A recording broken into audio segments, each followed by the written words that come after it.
Hello, and I'm Caitlin Murphy. With me today, I have Dr. Wesley Renfro, who is a Fisher professor and one of the people behind Fisher Votes. Thank you for coming in today. Thanks for having me. And just first off, could you explain a little bit about what Fisher Votes is? Fisher Votes is a public discussion. It'll involve students from the Honors 150 Indecision 2016 course. They're divided into 6 teams. There are teams for Trump and Clinton in the following policy areas: jobs, immigration, and terrorism. And the students in the forum will summarize and provide some critique of the candidates' policy proposals, and then we'll entertain questions from the audience. All right, and how did this event come about? Like, how did you guys decide to do this? So in the spring of 2016, Dr. Donovan and I were approached by Dr. Bissonnette, who directs the college's honors program, and she had in mind some sort of course that would culminate in a public event. And we had a discussion, and we settled on this particular format. All right, and what day and time and location would it be? It's going to be Thursday, November 3rd from 4 to 6 p.m. in the mid-level of the Golisano Gateway. All right, and now onto the election overall. Like, we know this has been like an especially ugly election thing, and that usually can bring people, like, it gives people reason where they don't want to go out to vote. But why do you think it is important that people learn these issues and go out and vote in this election? Well, I think those are separate questions, and so I'll actually disaggregate them. I think that it's important that people learn about public policy and that they learn about issues so that they can make an informed vote, so that they will support candidates who are most likely to enact policies that will help them in whatever issues they deem important. In terms of why it's important to vote, I think that it's, even in a place like New York State, where frankly, if you're a conservative, there's not much incentive to vote because it's very likely to be a blue state. I think that the act of voting helps instill what we might call civic virtue, right? The idea that people matter, that there's faith in the system, and that you have an opportunity and you should take advantage of it. I think that in the aggregate, that fosters a higher level of faith in democracy. Right. And now college students especially, like, we always hear that generally millennials, this generation, have such a hard time going out to vote. I think we had some of the lowest voter turnouts in the last couple of years. Do you think that something can be done to change that, or is it more of a personal responsibility?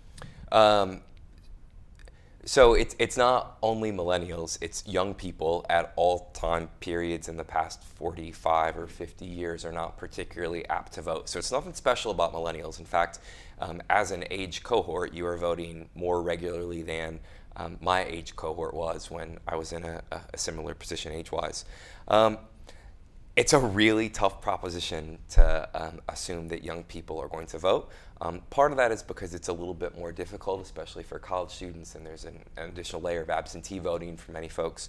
I think it would be good if folks did vote. I don't know that there's any single silver bullet that will encourage young folks to vote en masse.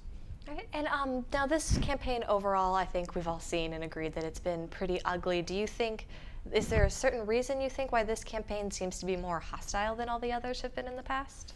So it hasn't been hostile than all of them in the past. We tend to forget that there are very ugly periods in U.S. history.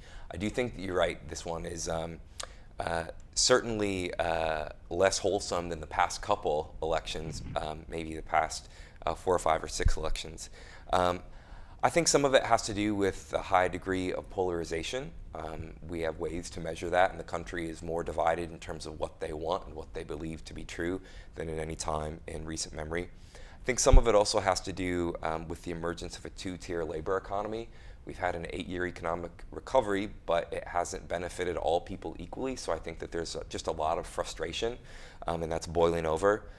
I think some of it also has to do with the candidates themselves. Donald Trump is bombastic and oftentimes says things that are not conventionally part of political discourse. And Hillary Clinton just has a very long track record and is not particularly emotive and sometimes doesn't do herself favors in terms of opening up to either the media or the public writ large. I think all that sort of goes together to mean a mean, nasty campaign. Right, and going back to the more localized with Fisher, you mentioned earlier like absentee voting and things behind that. Could you explain like a little bit about the process of absentee voting? Because I know a lot of people can get very confused about that. So residency is fundamentally about intent, and if you live someplace else, you could register to vote in Monroe County. That's a little tricky, and sometimes local elections officials will give you a little bit of a hard time about it. In general, though, absentee voting, if you don't want to go that route, is pretty painless.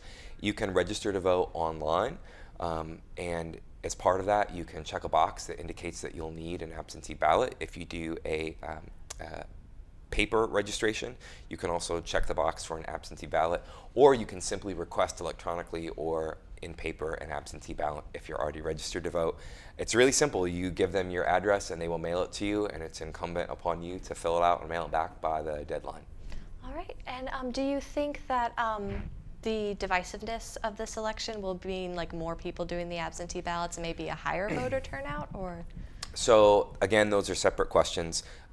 There will be more people doing early voting or absentee voting for a variety of reasons, not just in New York, but elsewhere. Elsewhere, it really has to do with making it easier to vote via absentee or early voting. There are some states now that basically do all their voting or almost all their voting via mail. In terms of overall voter turnout, I've been predicting for at least 6 months that as a percentage of eligible voters, it will either stay static, the same, or it will decrease. I think part of that is because we saw very high rates of voter participation among groups that were favorably inclined to Barack Obama in both 2008 and 2012. And there's a general sense of we don't really like either one of these candidates, so I might stay at home. I would be very surprised if voter turnout increases this time. All right, and just one last question about the national election overall. You said like there are a lot of people who just do not like either Hillary Clinton or Donald Trump. Do you think there will be a higher amount of third-party voters this year, and what will that do to the election? So that's a really interesting question. Typically, we see support for third-party candidates collapse in the very last point in the campaign because voters realize that they actually have to vote for somebody who may have some chance at winning. And we've seen this, right? Gary Johnson is polling less well than he was a month ago, and certainly less well than he was 2 months ago. And mathematically, there's virtually nobody who claims that they're voting for Jill Stein. Evan McMullen in Utah, somewhat of a special case. I'm a little bit unclear about what I think is going to happen, because right now, almost all of the polling very strongly suggests that Hillary Clinton is going to win this election very handily. And so I'm sort of wondering if Johnson supporters are now going to revert back to supporting Johnson because they feel that it's safe to vote for him, since they may assume that Clinton has it all wrapped up. I'm not sure how that'll shake out. All right, and is there any other election-related events that you know that Fisher's putting on, or things that students can check out as well as Fisher Votes? Yeah, I believe that the SGA is going to have an election night party where you can watch the returns come in real time and hear some commentary and analysis, and I think there's going to be food and snacks as well. All right, and just right before we end, could you just repeat the date and times of Fisher Votes? It is Thursday, November 3rd from 4 to 6 p.m. in the mid-level of the Golisano Gateway. All right, thank you very much for joining us. Thanks for having me. That's all the time we have for today. Thanks again, Dr. Renfro, for joining me, and be sure to tune in to Time Warner Cable Channel 12 to see this and other CTV programs. For Cardinal Television, I'm Caitlin Murphy.